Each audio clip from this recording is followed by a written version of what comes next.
of gaming's longest running franchises, and its leading role, Lara Croft, is a name known by any gamer.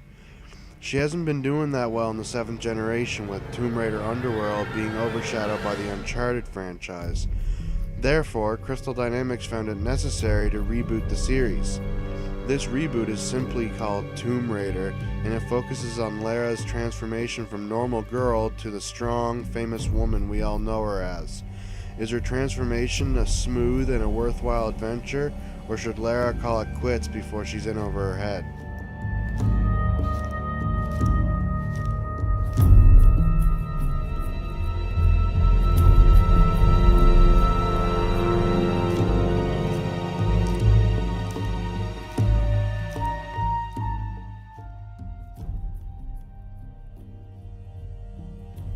Since this is a reboot, Lara is going on her first big expedition searching for the lost island of Yamatai, a fabled Japanese island that was under the rule of the Sun Queen Himiko.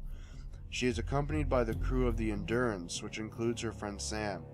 Lara tells the captain to sail into the storm ahead, thinking the island lie within. The storm tears the ship apart, and the crew all end up shipwrecked. Lara wakes up on a beach and sets out with one goal in mind: survive. She encounters another group of survivors known as the Solari, and they are killing all the survivors of the Endurance. She fights back, killing her first person, and strives to survive against both the Solari and the land itself. While this sounds very unlike a Tomb Raider game, it's a great survival story, even if Lara's transition from timid girl to hardened survivor is too smooth. She goes from almost unable to pull the trigger to scoring headshots and double kills far too quickly. The story gets even more interesting when more info about the Solari is given, and you can find diaries around the island which give up more plot. It's actually pretty interesting, and it's definitely worthy of competing with Uncharted, which the game is seemingly trying to do. This tale of survival is one of intrigue and intensity.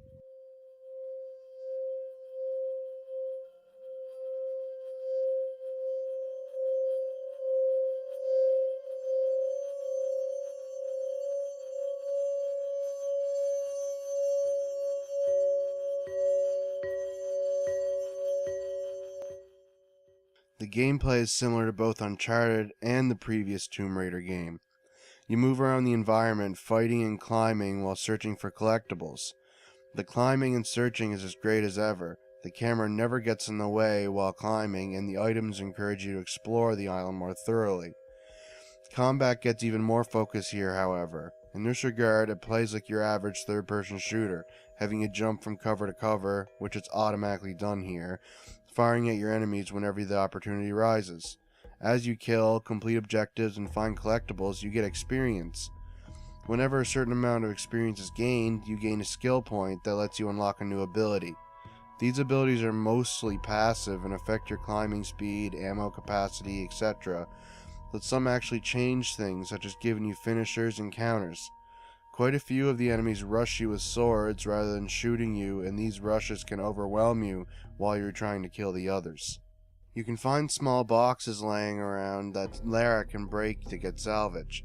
Salvage is used to upgrade your weapons, making them more efficient in killing people. There are plenty of scripted set pieces, such as sliding down a hill, dodging obstacles, and there are a lot of tombs scattered around the island, and they offer a new puzzle to solve for some loot. These tombs can sometimes not be accessed on your first time through an area, since you need certain abilities to enter. This means that there is a fast travel option which can be accessed at campfires, which are locations where you can upgrade your skills and weapons. There is a multiplayer feature, and it's average, not really anything special. There's some issues, however. In some game types, the teams can be pretty unbalanced. One team is the Solari, and the other are the survivors. Both teams have different objectives, and in some game types, the survivors have an unfair advantage. One game type has the survivors taking medpacks back to their base, and the Solari have to stop them. The thing is, the Solari can only fully kill them with an execution after downing them.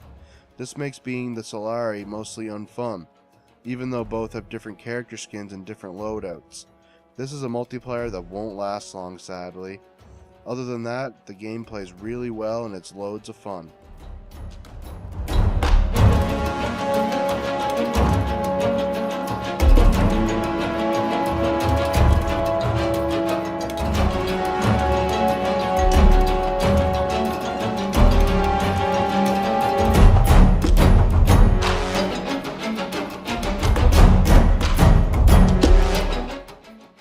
audio is great. It's usually calm and quiet and picks up at the right moments. The voice acting is great and so are the sound effects. Lara in particular sounds great and believable.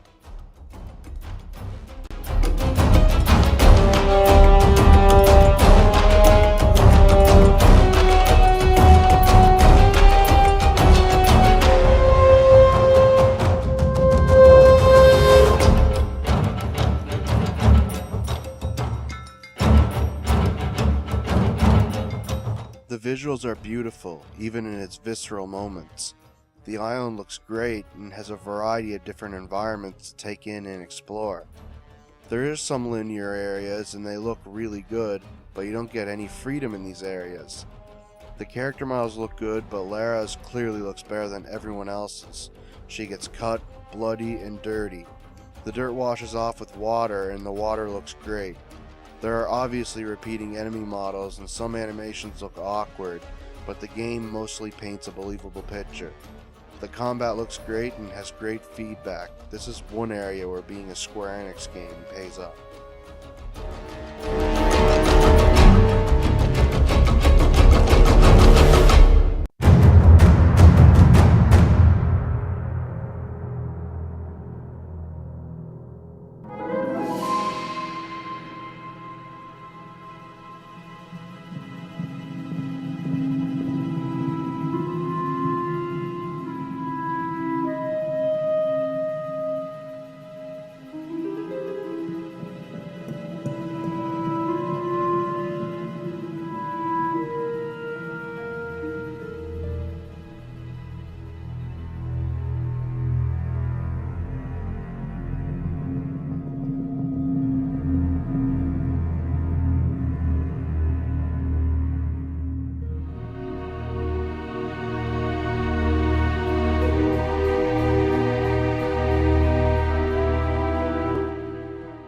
Overall, Tomb Raider is an excellent origin story for one of the industry's most famous ladies. If you haven't tired of cinematic action games yet and are ready for more, Tomb Raider has what you want. Even if you are tired of cinematic games, Tomb Raider never forgets that it's a game first. Its tight controls, fantastic story, and action more than make up for the forgettable multiplayer and pacing issues.